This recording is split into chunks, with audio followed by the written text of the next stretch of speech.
A date with destiny, so to speak, at the Senate, and we pick up from there. The Senate will convene today and tomorrow to hear and determine one of the most significant political hearings of recent times, the impeachment trial of Deputy President Rigathi Gachagua. The motion, which has shaken the country politically, was formally submitted to the Senate after being passed in the National Assembly.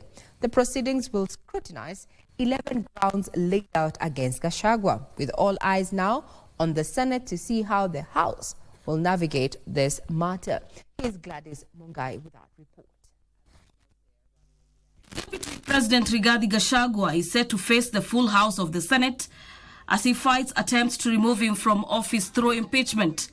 Senate Speaker Amason Kingi gazetted Wednesday and Thursday as the days for hearing and determining the impeachment after the National Assembly voted to impeach DP Rigathi Gachagua. As stipulated under Schedule 2 of the Senate Standing Orders on Rules of Procedure for removal of a Deputy President by impeachment, the process will kick off by a pre-hearing meeting by senators in a closed-door session before the preliminaries, where the rules of the procedure and schedule for debate for the next 2 days will be spelled out.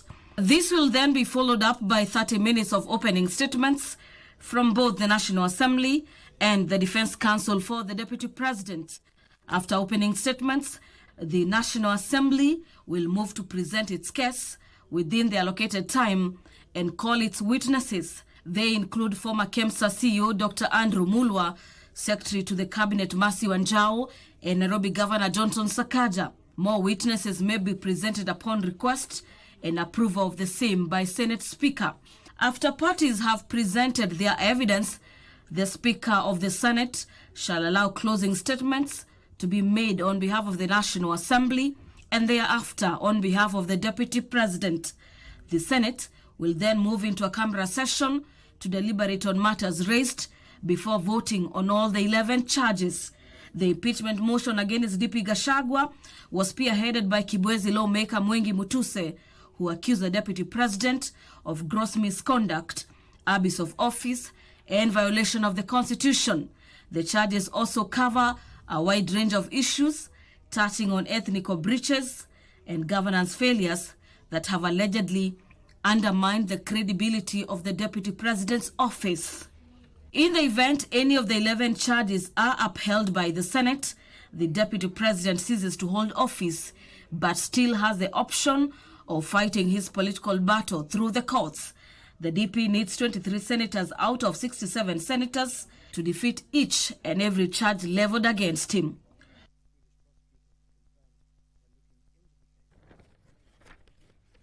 Now you know what it really means for the Deputy President today, like from today all the way to tomorrow. And the scribes have also aptly put it and even given it a timeline.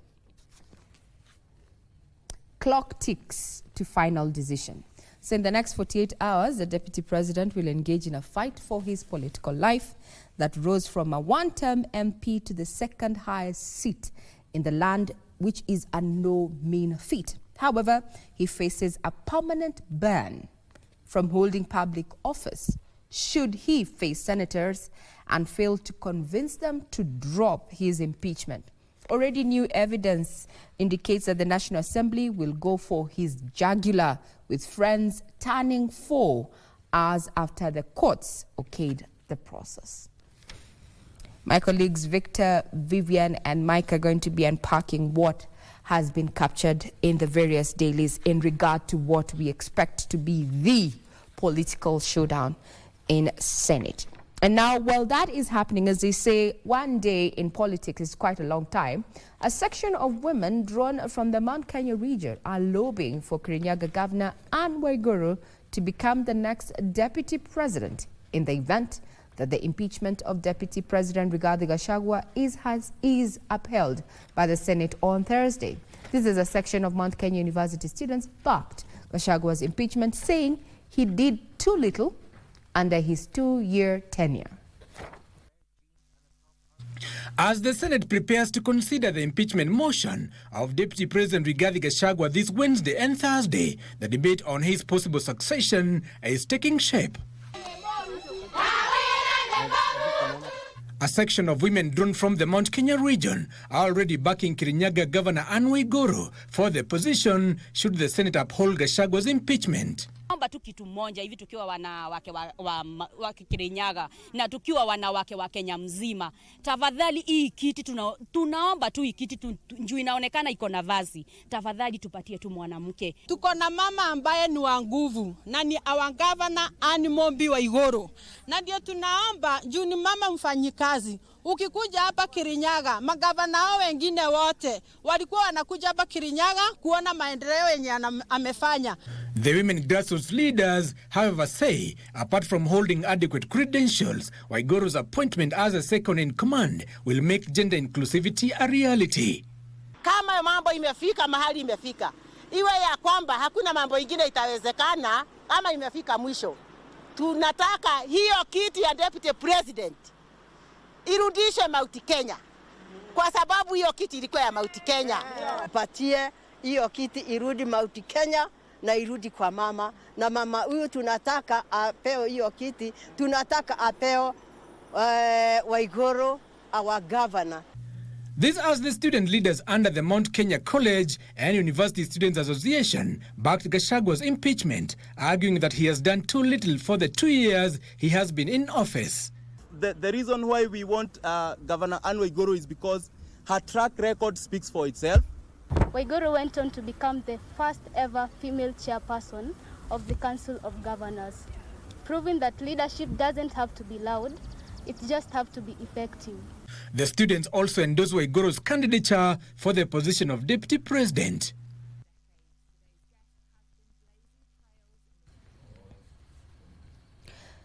As we say, it's a battle of his political life. What does it mean if indeed the Senate upholds his ouster?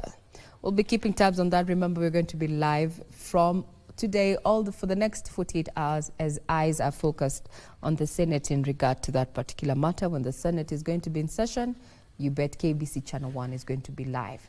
Now, speaking about the Senate, is that the Senate Speaker, Amazon Kingi, has directed the Inspector General of Police, Douglas Kanja, to apprehend and produce Isiolo Governor Abdi Guyo before the Senate. While delivering the order, Kingi said that the verdict rendered is not a favor that the IG sought to enforce the said orders. Kingi has further urged senators to bring forth a censure motion against the county head who will be prosecuted in the Senate. Early this month, the Senate Labour Committee, chaired by West Pokot Senator Julius Murgor, was forced to take action after Guyo failed to appear to answer questions about the employment status in the devolved unit. This conduct with the governor not only undermines the rule of law, but obstructs the Senate from discharging its role as the protector of counties under Article 96(1) of the Constitution and the primary organ of oversight on the use of public funds by county governments under Article 96(3) of the Constitution. This is not acceptable. It cannot be allowed to continue. The Senate Health Committee had already indicted the governor and ordered the Inspector General to arrest him and cause him to appear before the committee.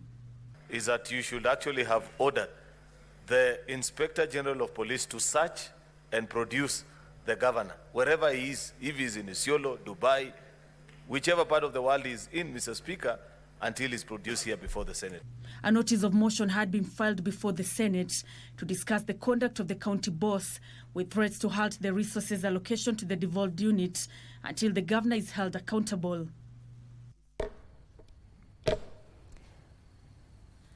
Now, before we take you down to Nandi County for the World Food Day, which is marked annually, let's have a sneak peek on stories that have been making headlines across the counties, where the Mount Kenya Forest Sustainable Landscape Management Board has launched a 4-year plan aimed at boosting the forest cover as well as conserving the Mount Kenya Forest Water Tower. The plan will commence in the counties of Embu and Kirinyaga and later be rolled out in other counties across the Mount Kenya region. These and other stories in our County News Roundup.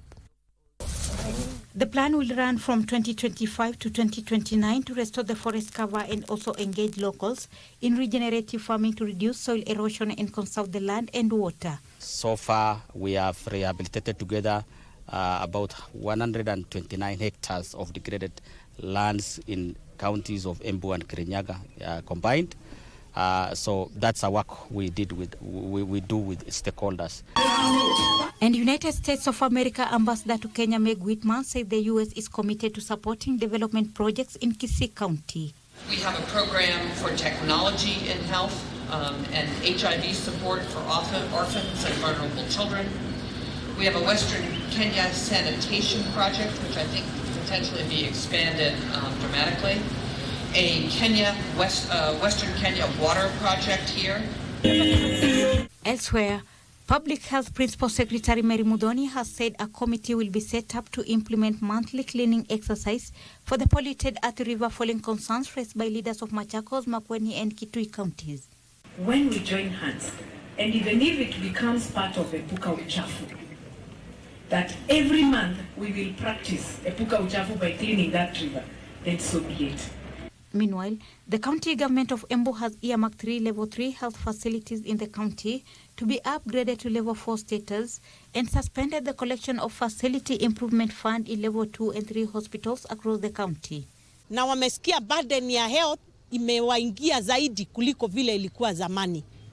Na tumesikiza na tukasikia malalamiko na kilio chao na tumeona ni vizuri tuache hiyo malipo kabisa.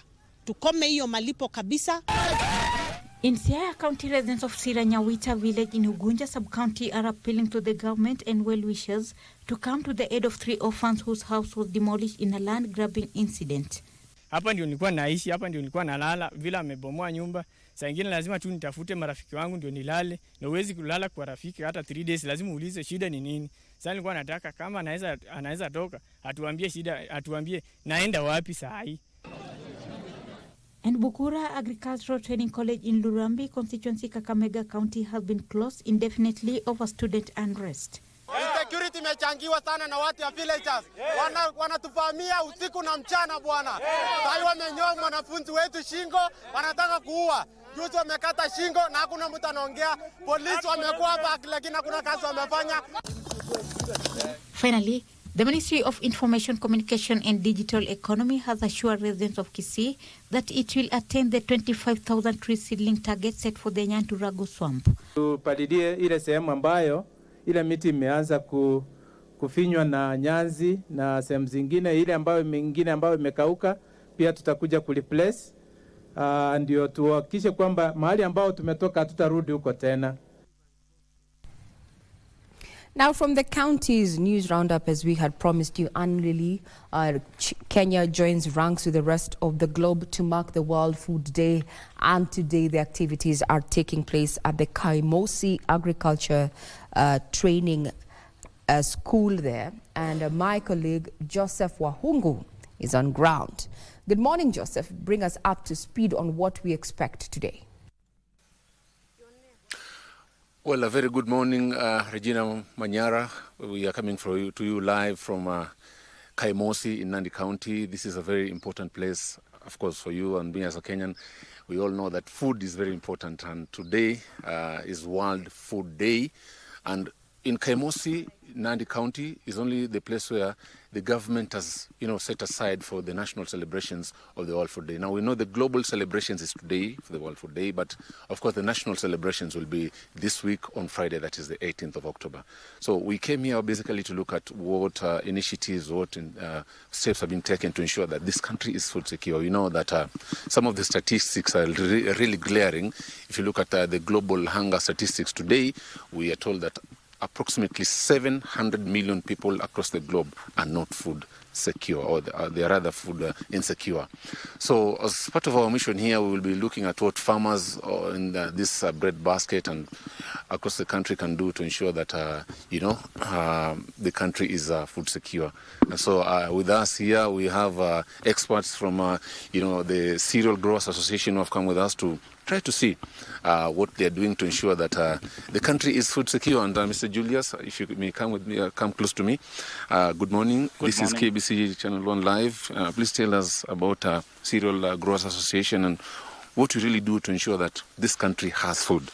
Yeah, my name is Julius Nyabicha. I work for Cereal Growers Association. We've been, as an institution, we've been around for 28 years. This is a non-for-profit national organization that brings together farmers. Initially, cereal farmers, but now we have expanded our portfolio to include other food crops. We do so because we need to bring together farmers, smallholder farmers, medium-scale farmers, and as well as large-scale farmers. We also bring together input companies that we call associate members that provide that important link of inputs and the provision of the inputs to farmers and technologies.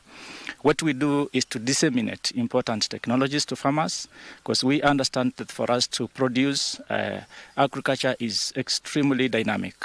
And these technologies have got to be passed on to farmers. So we use a very important model that we call the Farmer Service Center model, that we train a few farmers, lead farmers, that can be able to cascade the same information to other farmers, because we all understand peer-to-peer learning is much more important, and farmers get to understand better when they get this information from other farmers. We are currently serving over 600,000 farmers directly in this country. We are in 32 counties, ensuring that there is food security, not just food security, but also ensuring that farmers get to do business, farming as a business. They make money, we increase their income streams, and we keep them busy throughout the year so that they can be able to undertake farming as a business. Particularly for food, World Food Day, which is actually today, but we shall be here for 3 days. We are exhibiting different technologies to ensure that farmers get to understand the technologies that will be able to increase their productivity and also make them sustainable. So we're here for the next 3 days, and the theme for this year is the right to food for a better life and for a better future, while leaving nobody behind. That leaving nobody behind is what is bringing us here, so that we can be able to include every single citizen of this country, every single farm of this country. They get to understand on how to produce food. A lot of people are going without food. And a lot of people are undergoing what we call hidden hunger. Hidden hunger is when you take food, but it is not nutritious food. So these are the issues that we want to address together with the government. We have very good partnership with the development partners like AGRA. We have got very good cooperation with the World Food Program, and we are implementing projects together. So we are here because we need to pass on this information to the rest of the Kenyans to make sure that we are food secure. And how do we become food secure? We become food secure by embracing the current and modern technologies to ensure that we produce more from our pieces of land, which are not increasing, by the way. So we use the same piece of land, the same size, but we do increased productivity and to ensure that all this is done. And remember that this country, there is a lot of urbanization taking place, and therefore our eating habits are changing. We are eating more and more products, which take much more resources to produce as compared to plant products. And that this is the challenges that we need to face, and our production has to increase exponentially. And what are some of the other gaps that you think should be looked at, in as far as making sure that this country is food secure? What are some of the other gaps, apart from embracing technology, that we need to look at as a country? Policy is extremely important, because we have to create an enabling environment for us to produce, and that's the reason why we partner very closely with the county government. We partner very closely with the national government. For instance, we are running what we call the wheat purchase program for many years to ensure that Kenyan farmers get to produce and produce sustainably, and also we do not over-rely on importation. So we work very closely with the government to align out the policies so that they can be favorable to the farmers that do the food production. We bring together farmers in other partners in terms of partnerships, because we cannot do it alone. Food production is a multi-sectoral issue, and we must always come together as partners. Oh, thank you very much, Mr. Julius. Maybe one more person from your group can just join me. Welcome, sir. Just briefly tell us what you do in this county and how do you impact on farmers to ensure that their work in the farm is more productive for the country. Briefly. Okay, thank you. My name is Kipruto Anthony. I'm the County Agribusiness Coordinator in Nandi, implementing 2 projects in Nandi, CGA projects in Nandi. We have We have 2 projects. The first project is ACON, Agroforestry Carbon Removal Units for the Organic Restoration of Nature, where we help our farmers transition from monoculture to the agroforestry aspect of farming.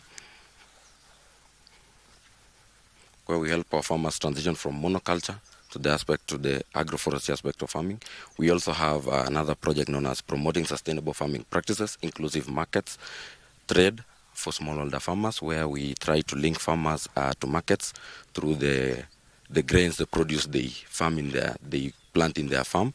So in the Econ Agroforestry project, we are targeting 2 million trees in line with the national agenda for the government in the next 3 years, and also we have a targeted number of 35,000 farmers for both projects in the county. Well, thank you very much. We'll be talking to you later on to show us exactly what happens in the farms. You said you deal with nutrition. Please take us through that and how you sensitize farmers on the need to produce nutritious foods. My name is Nora Maio, working for Cereal Growers Association.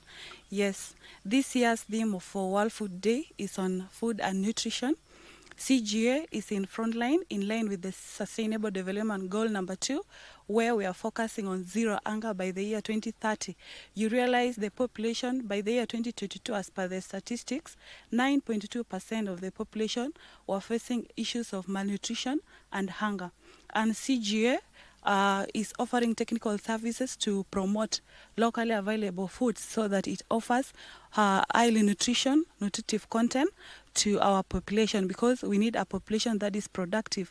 For instance, we promote the growing of high iron beans. That is a project we are supported by the organization of AGRA through the school feeding program. We also promote consumption of highly nutritive vegetables, the African indigenous vegetables, the black nightshade called managu locally. We promote the consumption of Irish potatoes. We have the yellow flesh, sweet potatoes, spinach, and what have you. That is those are sustainable farming practices that just ensure that the population is healthy and productive. Good. Thank you very much. We'll be talking to you later on to also look at the nutritious aspects of farmers. We are joined, of course, with a farmer here who will tell us how they are benefiting on the ground before we wrap it up. Habari yako mzee? Mzuri sana. Tueleze jinsi ambavyo nyinyi wakulima katika hii kaunti ya Nandi mmeweza kunufaika na miradi kama ile ambayo inatekelezwa na shirika hili la CGA. Kwa majina mimi naitwa Edwin Malakwen kutoka Elgeyo Marakwet County. Tumekuja Nandi ili tupate funzo ambaye CGA inatupatia kila mara kupitia mradi ya wakulima. Sisi tumepata mafunzo mingi kupitia CGA FTMA, sababu tangu CGA ilipokuja ilipoanzishwa, sisi tulibaitika kama wamama, wazee kwa vijana. Kazi mingi ambaye tumepata kupitia CGA FTMA ni mafunzo ambaye imetusaidia sisi kunawiri, hasa kwa mradi ya maharagwe, kwa mbegu ambaye tunapata certified seeds ya viazi pamoja na nyota beans. Imetusaidia na imepatilisha maisha yetu. Maneno ya kupima mchanga, soil sampling, tangu tulipofanya sampling mimea yetu imepata kunawiri na tumepata faida kupitia CGA FTMA. Asante sana. Tutakuwa tunaona baadaye kazi ambayo mmefanya katika mashamba yenu. Regina Manyara, as you can see, that is exactly what we will be doing here and even more. So as for now, I'll be taking it back to you. But of course, we are taking a short break before we come back with the rest of our programming. Good morning.